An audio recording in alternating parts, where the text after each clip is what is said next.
My husband and stepdaughter just finished putting together this king-size bed frame from Zinus. It did take them about an hour and a half.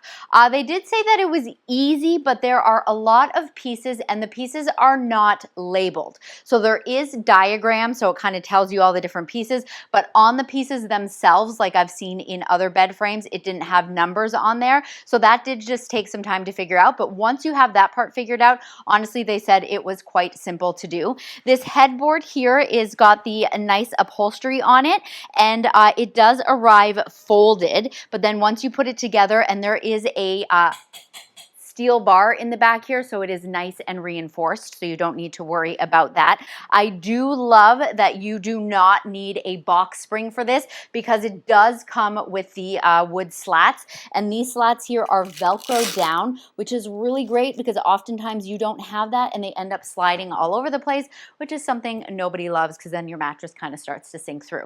So yeah, king size. It does come in full queen. You can also get California king. It does come in one other color as well, and it holds up to like 700 pounds. So if you are in the market for a nice bed frame, this one is really stylish and just really comfortable.